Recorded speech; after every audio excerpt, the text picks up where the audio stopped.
Welcome back everybody to Forza Motorsport. So we're continuing on with the Built for Sport championship. So yeah, we've got 3 more races to take part in. First of which is going to be at Catalunya. And yeah, this is what the series standings look like so far. So we're 10 points ahead of second and 12 points ahead of third, but still everything to play for, quite frankly. So yeah, let's see what other upgrades we can give this car, as we have 450 CP to play with. We do have plenty of power in this already, so let's see if we can just bump it up to a nice even number.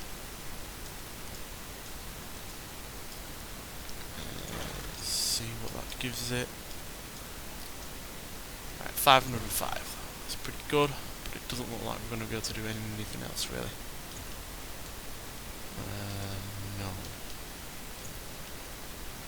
But to be fair, tyre compound we won't be able to get anyway.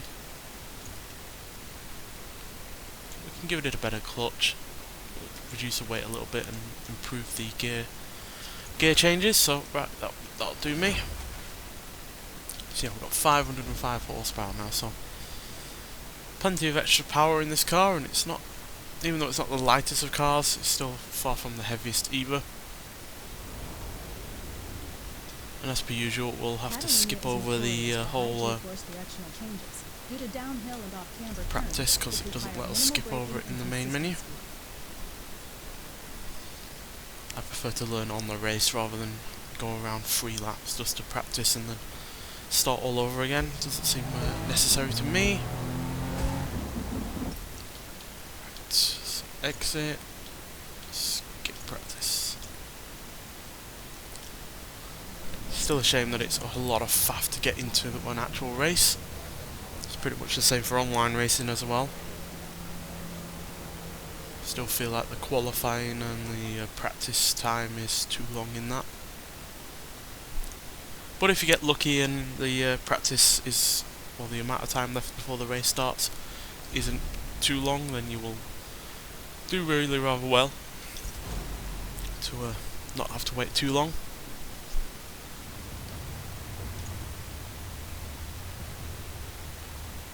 So we're going to drop off fuel by a fair bit because we don't need 12 laps of fuel.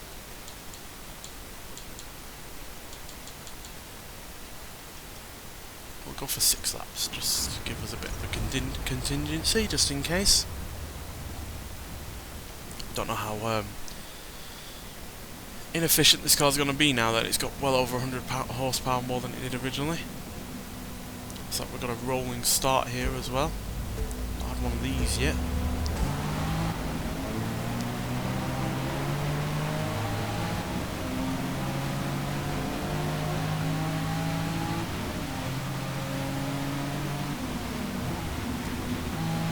In anticipation of a heavy crowd.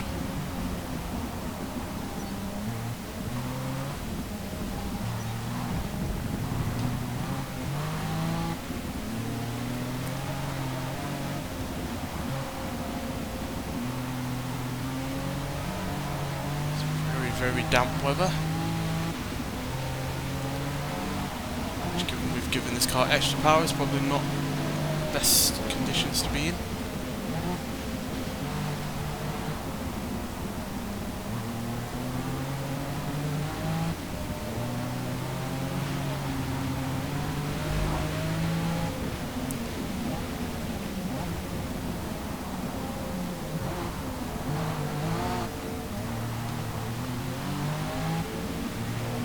Definitely do feel quicker though.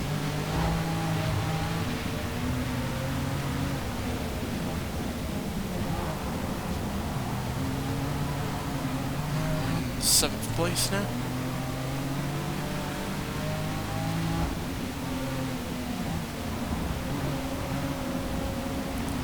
Move on up to 6th.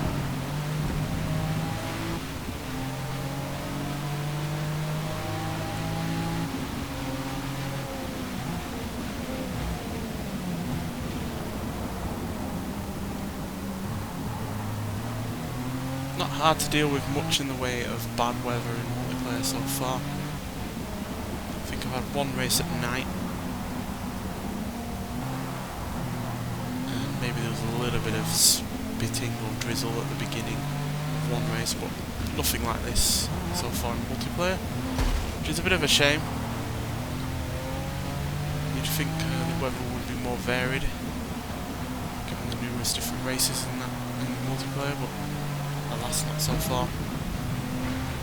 It's definitely been more varied in this career mode. What kind of top speed do we get up to on this straight?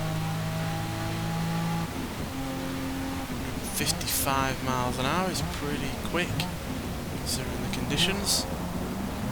Probably go a little bit quicker in the dry, but obviously braking distances are made longer in the wet, so we don't really want to push it too hard,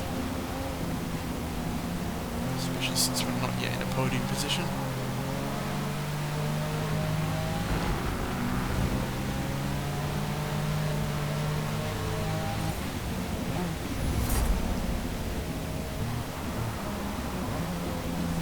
We have apparently made the upgrade system a lot less grindy in terms of, you know, how many races or how many hours you have to put in before a car is either mostly upgraded or are able to be mostly upgraded. They've said now that it only takes within the space of a builder's cup to have most of the upgrades, but that's still a good hour and a half, as I've found. Maybe a little bit less. At the end of the day, I just don't see the point of hinging what upgrades are available based on how much you've already raced a car. You're more likely to be racing a car when it's already been upgraded, not in stock form, so it just makes no sense to me in that regard. But I have made it work for me in terms of online racing, where I've basically just done a couple of laps, got a car to unlock a few upgrades, especially if it needs to go into a certain class, like I have done with my Ford Falcon, which is in C class. That was originally in D class, PI of 396. Did a couple of laps around a race, around a track on my own. That got me enough upgrades to get it into C class, and then I went online racing with that car. And yeah, even though I wasn't, you know, massively successful with the car in, you know, low-end C class or even mid C class, I eventually did get it up into the higher reaches of C class, and then it started to become a bit more competitive. And even got a win in when I eventually got it into top end of C class. So, or should I say, fully upgraded in C class. So yeah, I've made it work for me in that regard, but quite frankly, I wouldn't have any less fun if the upgrades were just there automatically, and I could just go into a race with the upgrades I needed or wanted. And the fact is, I could do that not just with that car, but with any car. But with this current upgrade system, I have to basically focus on the one car, or at least one or two cars. I can't just, you know, pick and choose any car I want here and there like I could in Forza Horizon 5, where between lobbies I'd, you know, go into a different car after doing a few races in another car. I'd swap it up and, you know, change up and enjoy the different kind of driving styles and experiences that each car can offer. But in this game, it's just not really that possible, really. Oh dear, completely outbraked ourselves there. Got some ground to make up now. We're right up with that Porsche.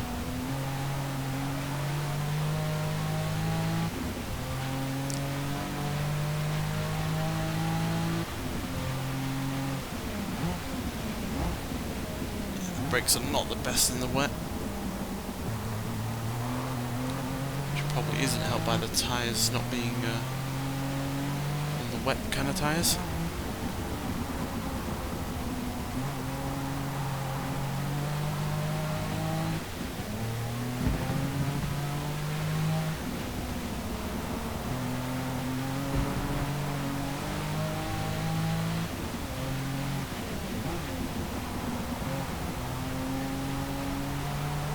Gain some ground on this straight though, before we move on to the final lap. Final lap. I know, I can read. Come to a bit quicker of speed there, 158 before braking.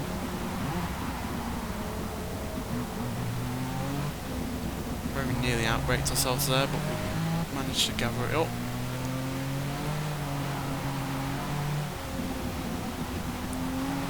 Does seem to have stopped raining, but we still have all of the water on the track, which isn't going to go away anytime soon. Certainly not enough for us to make up any ground. There's another Cayman in front. Seems to be a popular choice for this Builders Cup, or whatever it is, championship.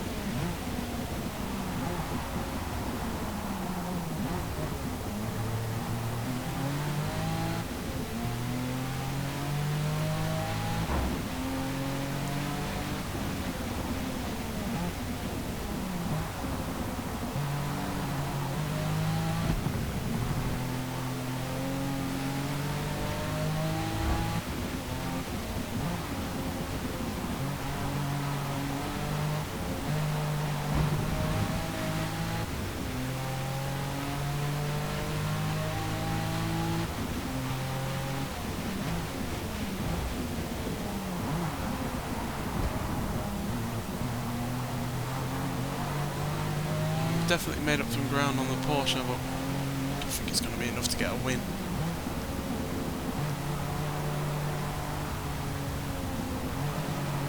It's a bit too much understeer in this car in the wet.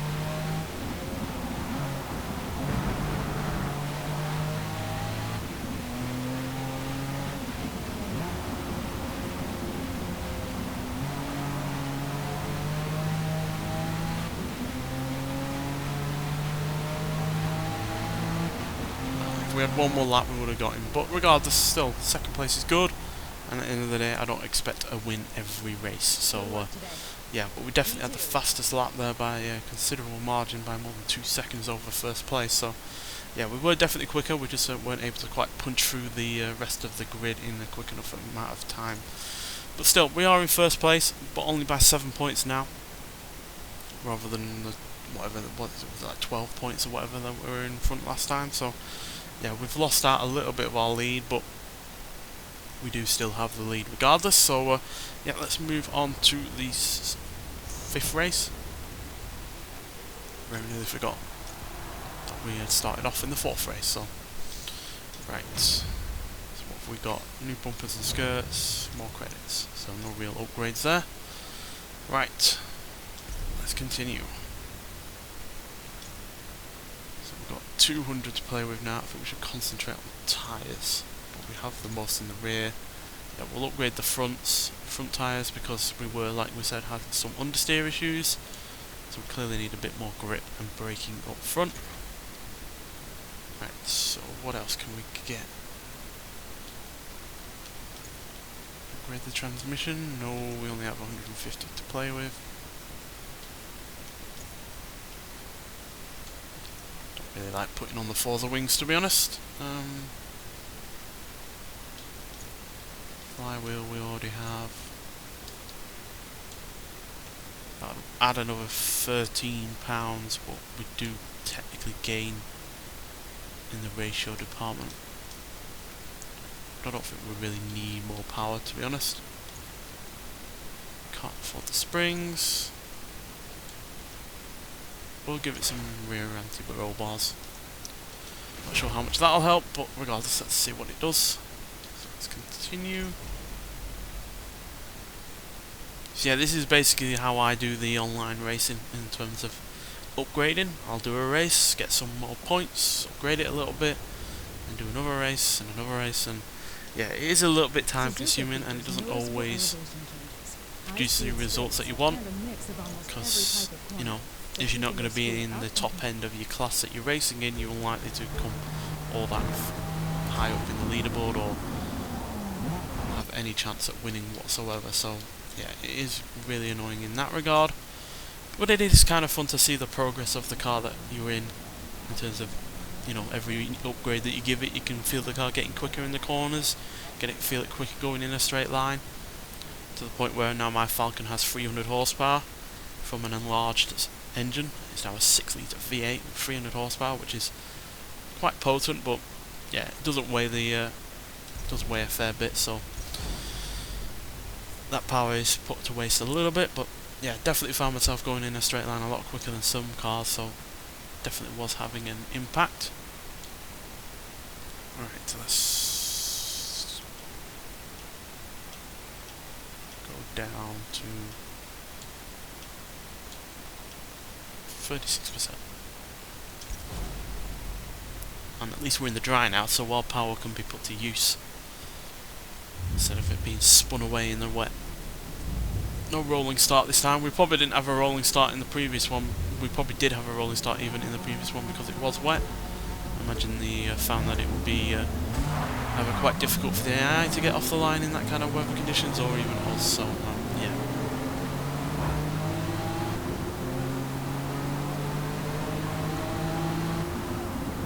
So Suzuka is where I've had some success in my online multiplayer shenanigans, so I should hopefully do well here.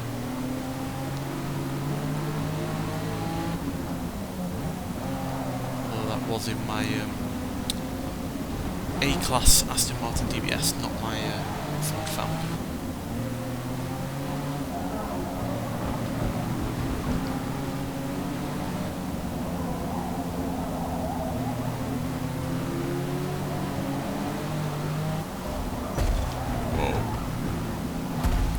See, I was on your inside there, mate.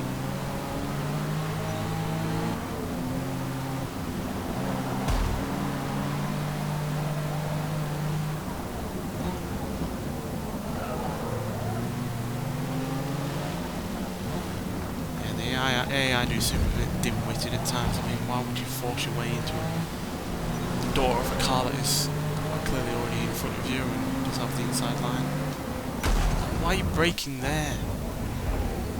That's the Lotus Evora's fault there. Why is he slamming on? You're in a Lotus, for God's sake, you've got all the handling in the world.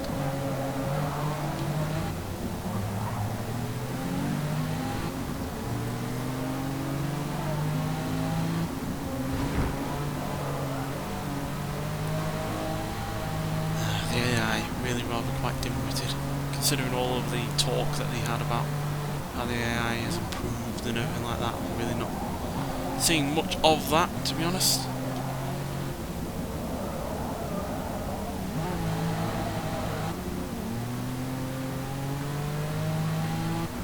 And reeling the cars in front because we have all of the power.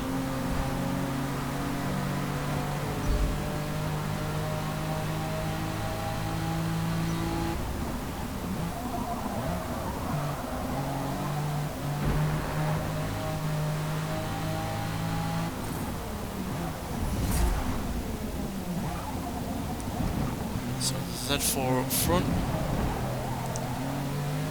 and that came in, I think that beat us last time.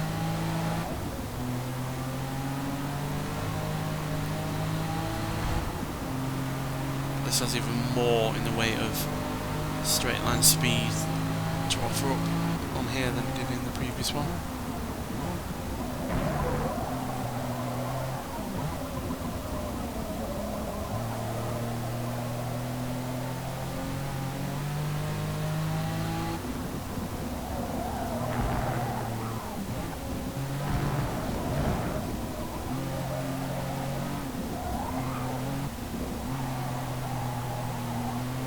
Have a bit more turning with those wider tyres. I definitely feel like I could do a better suspension.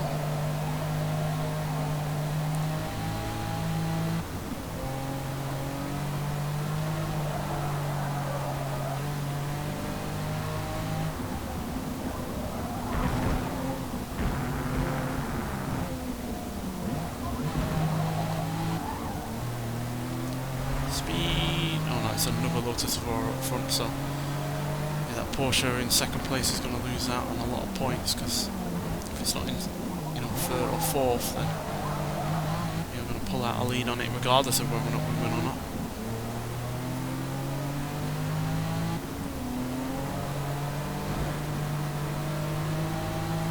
Yeah, this Lotus does not have the power to keep up front.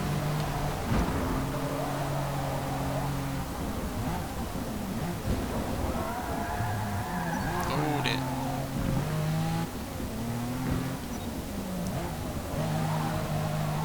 Probably has the handling though. This is where we have the advantage. Watch this lead pull.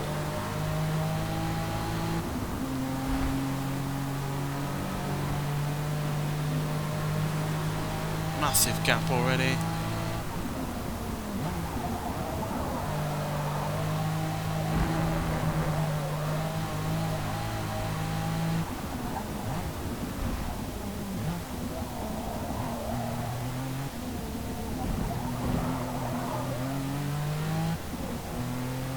No, we're not the best in the corners or on the braking, but we're good enough to keep ahead when we eventually do get in the lead. Even more so when we get on the straight.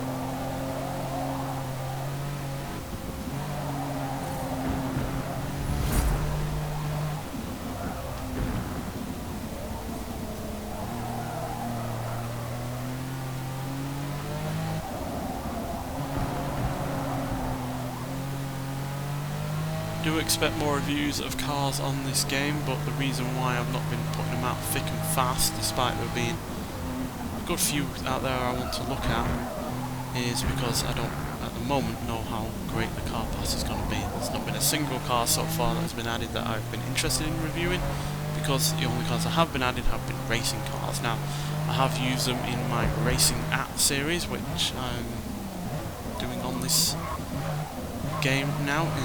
Without commentaries or anything like that, it's just a couple of laps around the track in a certain car. It's just a nice easy video for me to do, but I also find them interesting as well.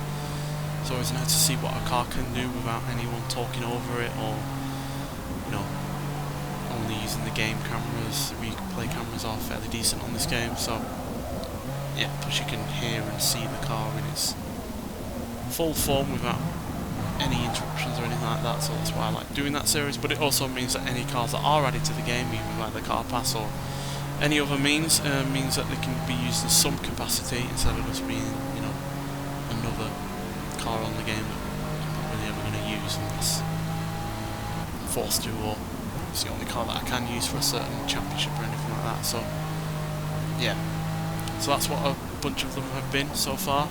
The Bluebird wasn't. That's just a car that I've enjoyed racing, or at least figured would be an enjoyable car to see being raced around a track. But yeah, the Nissan Clarion, that's a new one I added to the game by the car pass, as well as the Volkswagen and the Dodge Challenger Trans Am vehicle.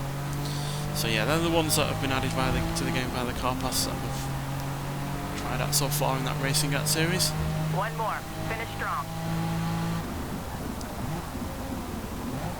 I will also do it for cars that I have already reviewed on, say, Forza Horizon 5. It's going to be the case with the next car added to the car pass, which is a BMW M4, I believe, that is being added.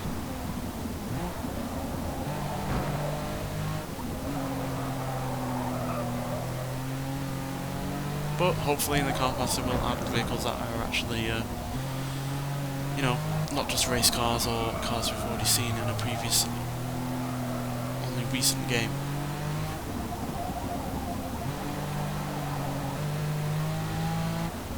Because quite frankly, it's still a very, very annoying thing of these Forza games, is that they'll have a new game come out. A lot of cars will be added to that game, some new that are via the car pass, or some new via the game itself for free. And then a new Forza game will come out and they'll be added via the car pass, or you'll have to work your way to get in them again. And quite frankly, they should just be in the base game, given that they've been added to a previous Forza game only recently. It's just a very annoying thing that Forza seems to do. Because I'm effectively paying for a car that I could drive right now in another game. is also a Forza game. Yes, it might not have the physics of this game or the tracks or anything to go around on, but it's still a fun car to drive on that game, regardless of either of those things. And it was free to get in the first place.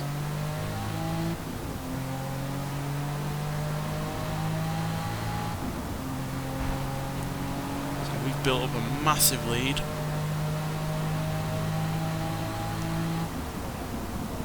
This car's basically too fast for those guys, given the amount of power it's got going in it.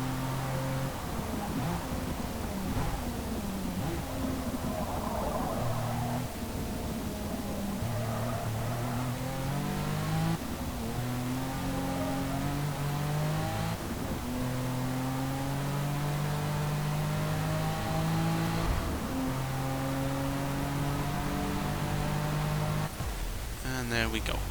Finished on a clean lap. And relatively easy peasy.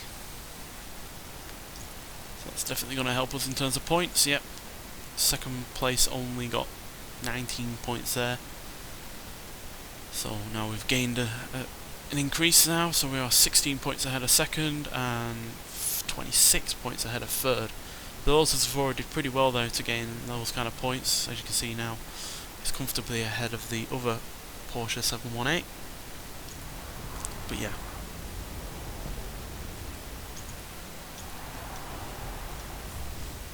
Got a decent amount of points there. Nice extra amount of cash. Intercooler unlock, weight reduction unlock, aspiration conversion unlock, camshafts, so we can give it even more power now and reduce the weight at the same time, which I think is the main thing we're going to do. Or the brakes. I think the brakes might be more useful, to be honest.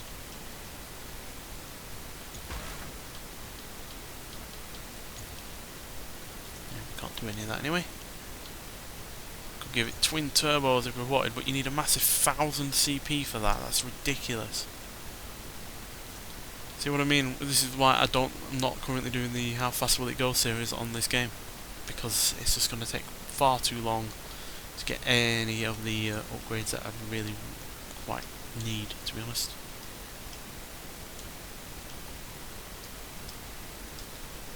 That seems to add weight, but do not much else. Another thing that it doesn't do is change when you put a new part in or not.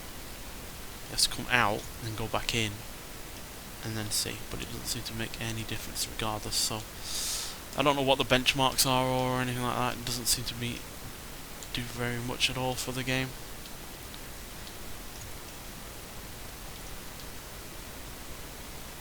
Right, so it's just brakes that we've been able to give the car. We do need them. We were outbraking ourselves at a couple of points, but again, brakes costing as much as they do is silly, given they're a basic kind of item to upgrade on. It's not like, you know, twin turbos or camshafts or a whole engine swap or something like that. It's brakes, you know, everyone upgrades brakes, but so why should they cost that much? Another thing, she constantly talks at the start of every race. I don't know how to shut her up, but she constantly does it. It's just annoying. Right, so we're at Mugello. I think this is the last race. Regardless, we are skipping because I don't care.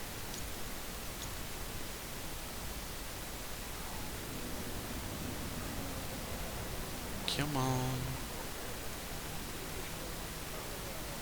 We're not going to increase the difficulty because I do think it was that circuit with its massive straights and the like that was giving us the advantage, and yeah, this isn't much different in that regard, but we'll see if the AI can keep up a bit better this time. In fact, we'll drop ourselves back a couple of places just to give us some extra credits and increase the difficulty slightly. Right, take out the fuel. We do not need 15 laps worth of fuel. Go for 6 again. Let's go.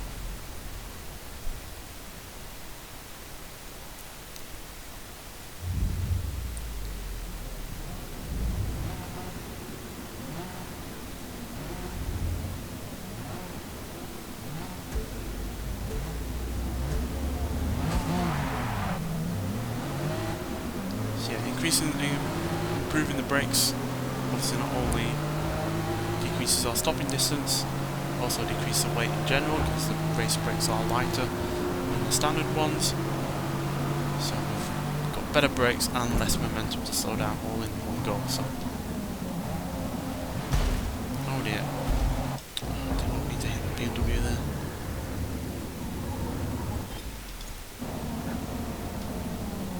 Oh dear, I'm going wide anyway.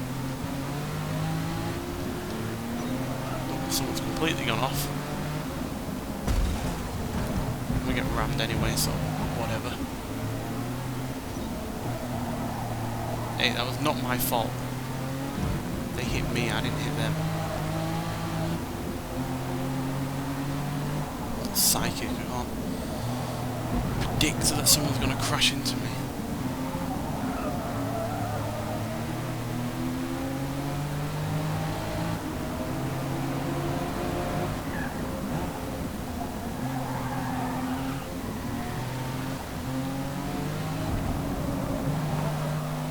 Out the way, Toyota.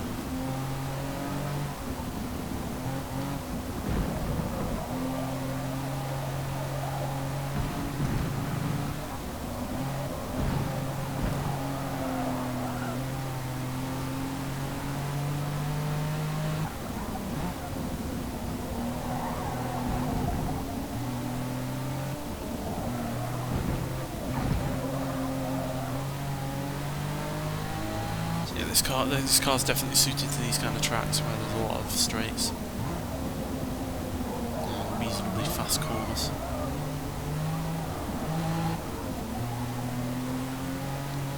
Should start to gain on the guys in front.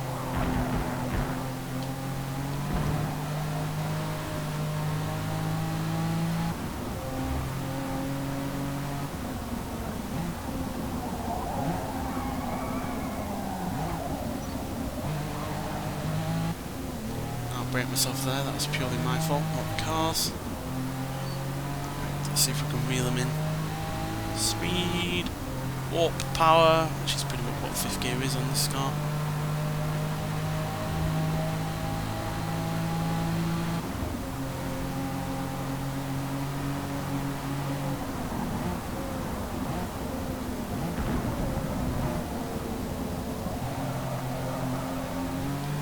Nice clean overtake there.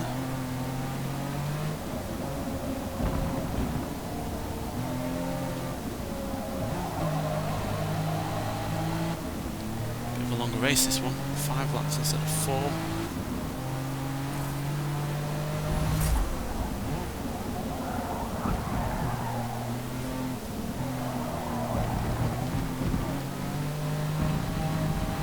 Still feel like it's nonsensical for the online to have such restrictive, classes that can be raced in. I don't see why not to have them all open all at once. Seems to me like they just feel like there's not going to be enough people racing on them, so they just want to concentrate everyone in one place, just to make the lobbies more full. But if the upgrade system was better, then more people would be willing to experiment with different classes. So yeah, it's very annoying that you can only race in one single class at a time online.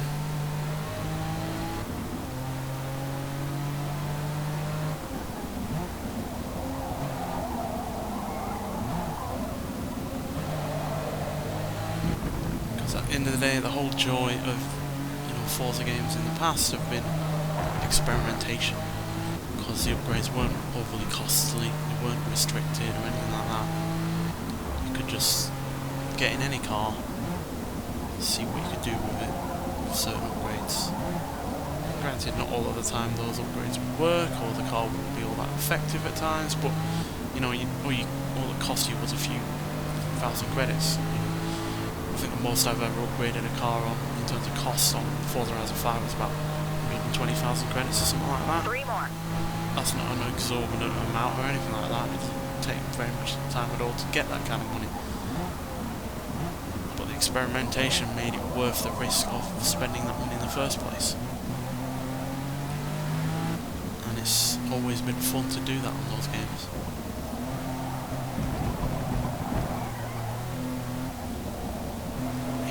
feel like I have to be careful.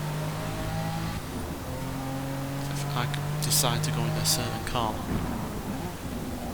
and it doesn't work out for whatever reason, you know, it's not competitive enough or it's not particularly good with an increase in upgrades or anything like that, and then I'm basically wasted a load of time.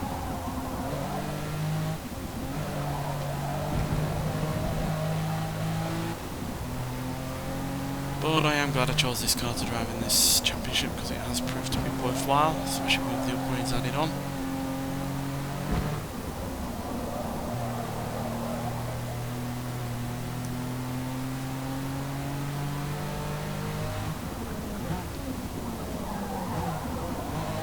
Not sure what's in first place though.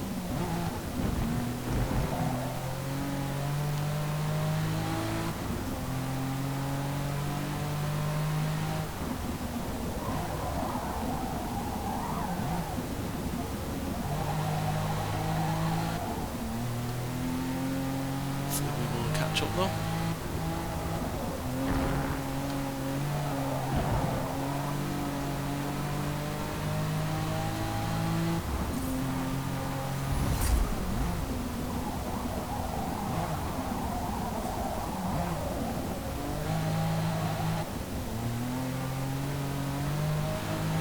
We don't quite have the enough grip or handling for some corners on this track to go at limit speed. We are really in first place by the looks of it.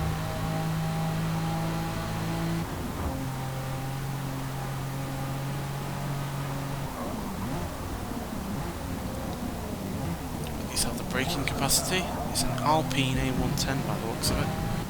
Very, very good car, standard or otherwise, so it's not surprised that it's staying up in front.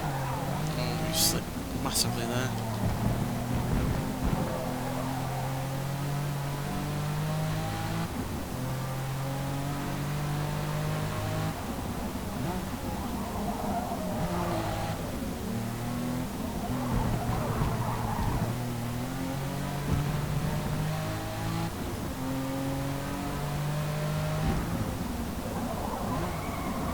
I was about to go into the sand there.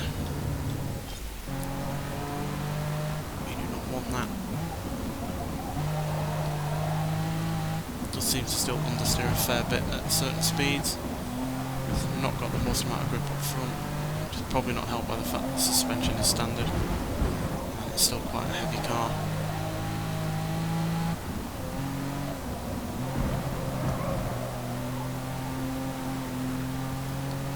Which is, yeah, no surprise that it still weighs a fair bit because it's based on the older 370Z.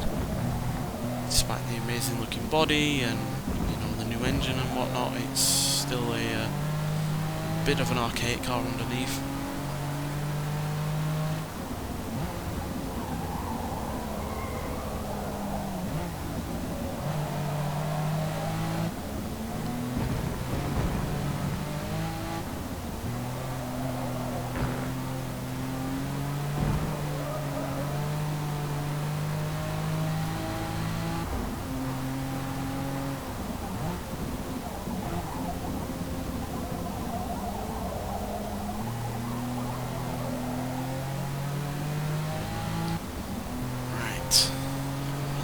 Last lap. Can we finally get close to the Alpine? One more lap.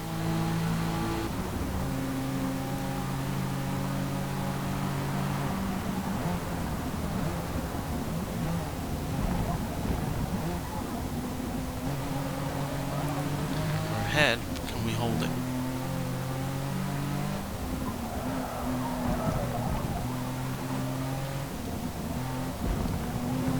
Because the AI seemingly gives up as soon as you go past them.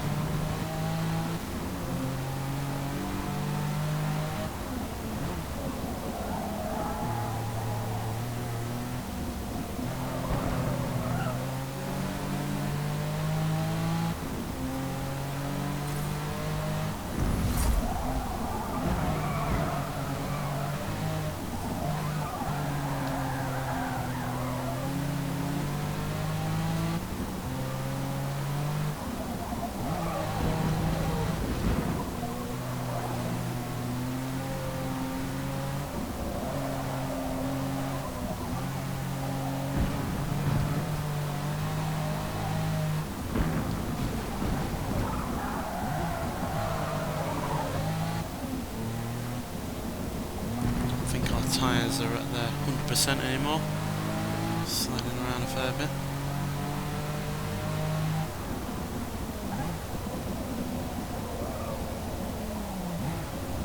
This is easily the longest race we've had with this car on this championship, so real surprise. We are, in terms of average speed, is probably a lot higher than we were at Suzuka.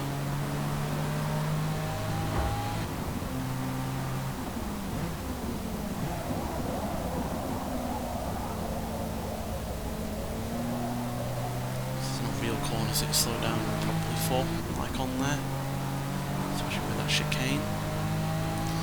But regardless, roar on to another victory to finish this championship on. So yeah, fastest lap there, although it was a dirty lap, so I don't really count it that much, but that couldn't be helped. We had just a couple of times when we had to rewind and that dirties your lap up for whatever reason, but still, those points put us 35 points ahead of the Lotus Evora, the good 42 points ahead of the Alpine. The Porsche, from which was in second, dropped by 2 places. The Alpine rose by 2, the Lotus Evora went up 1, and that other Porsche went down another 2 as well. So yeah, those Porsches slipped back well back over where they were at the beginning of this episode. And yeah, that means we get the win.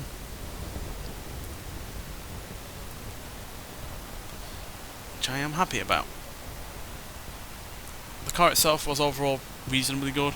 It just had some handling issues here and there, but I guess that's also no surprise when I quite evidently focus more on power than anything else.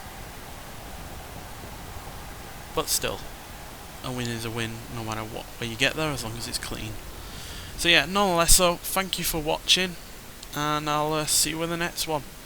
Bye.